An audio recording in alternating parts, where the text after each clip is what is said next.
Imagine you wake up one morning, stretch, make some tea, and say to yourself, "Today feels like a good day." To fill the Grand Canyon with soda. Not water, not sand. Soda.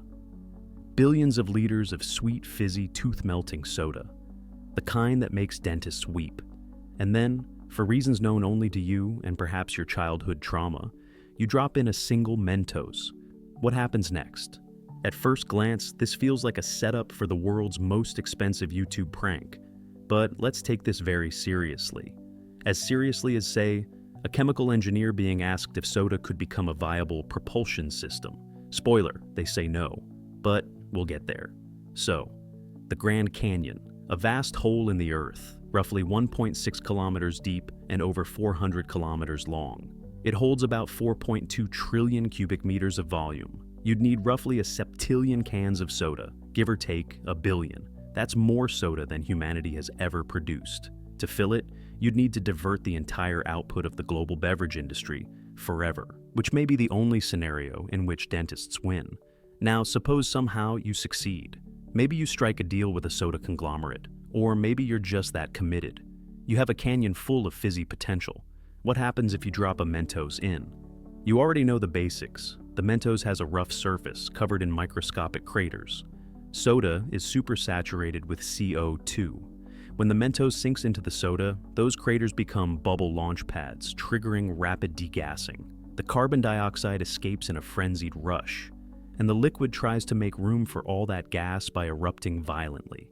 But here's the thing. This reaction is scale sensitive. In your backyard, it makes a sticky mess. In the Grand Canyon, it becomes complicated. For one, Mentos sink, but not very fast. In a column of soda over a kilometer deep, that little candy takes a while to reach the bottom. Along the way, it's reacting, triggering bubbles, fizz, small burps of CO2. But not all at once. It's not like you flipped a switch. It's more like you poked a sleeping bear with a Q-tip.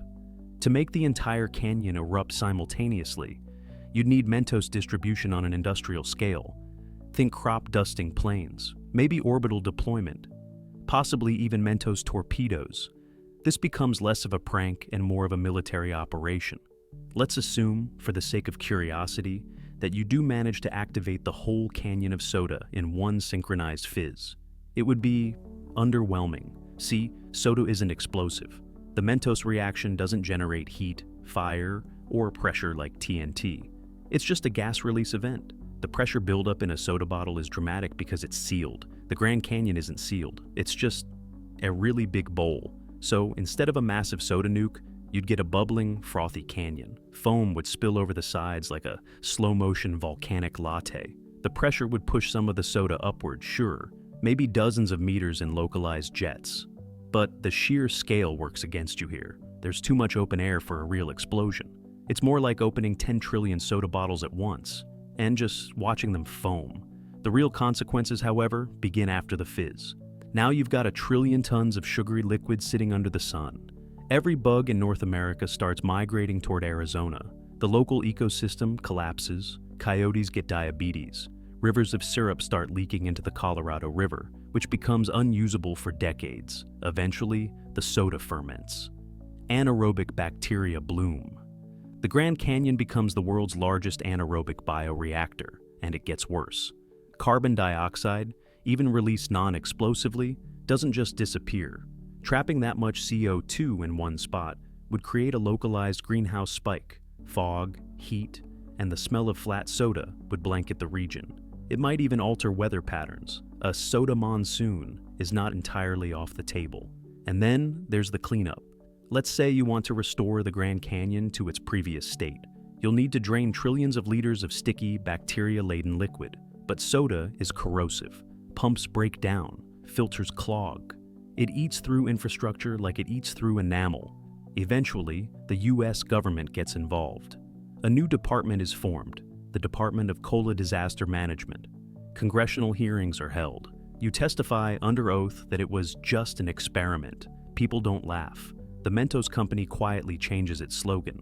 So, what's the actual answer? What would happen? Nothing sudden, no explosion, no soda rocket that launches foam into orbit. just a slow, sticky apocalypse. A billion ants, 1,000 lawsuits, a canyon that smells like a vending machine. In the end, the most explosive thing wouldn't be the soda itself. It would be the consequences of trying to play God with soft drinks. So next time you're standing on the edge of the Grand Canyon, Mentos in hand, maybe just take a photo and leave the science to the soda can.